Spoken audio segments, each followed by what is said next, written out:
un véritable coup de tonnerre secoue le Mali. Dans une décision qui défie l'ordre établi, les nouvelles autorités maliennes, sous la direction du général d'armée Assimi Goïta, ont saisi 3 tonnes d'or appartenant à la société canadienne Barrick Gold. À la suite de cela, la compagnie minière a donc annoncé ce mardi 14 janvier suspendre ses opérations dans le pays.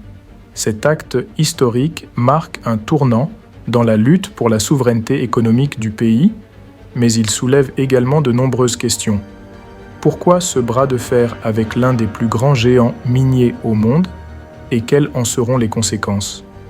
Depuis leur arrivée au pouvoir en 2020, les autorités maliennes ont engagé une réforme profonde pour redonner au pays le contrôle de ses ressources naturelles.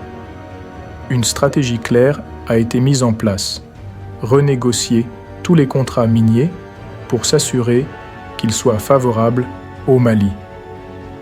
Cette initiative vise à corriger des décennies d'injustices économiques où les richesses du sous-sol malien profitaient davantage aux multinationales qu'au peuple. Parmi les principales cibles de cette politique, Barrick Gold, géant canadien qui exploite le complexe minier de Loulo-Gounkoto, situé dans l'ouest du Mali. Ce site, l'un des plus productifs du pays, génère des tonnes d'or chaque année. Pourtant, seulement 20% des bénéfices reviennent à l'État malien. Un partage que Bamako juge désormais inacceptable. Le 14 janvier 2025, Bamako a frappé un grand coup. 3 tonnes d'or, extraites par Barrick, ont été saisies par les autorités maliennes. Ces lingots d'or ont été transportés par avion et par camion jusqu'à la capitale. Selon une lettre d'avertissement envoyée plus tôt ce mois-ci par le juge d'instruction principal Boubacar Moussa Diarra, cette saisie répond à un litige fiscal majeur. Barrick Gold est accusé de manquements graves dans le paiement de ses redevances et d'activités suspectes liées au blanchiment d'argent. En décembre dernier, un mandat d'arrêt avait même été lancé contre le PDG de Barrick, Mark Bristow, pour blanchiment. Face à la situation, la société canadienne a suspendu toutes ses opérations sur le site de Loulo-Gounkoto, mettant en lumière la gravité du conflit. Mais cette affaire dépasse le simple cadre d'un conflit fiscal. Elle symbolise une volonté forte des autorités maliennes de reprendre le contrôle de leurs ressources.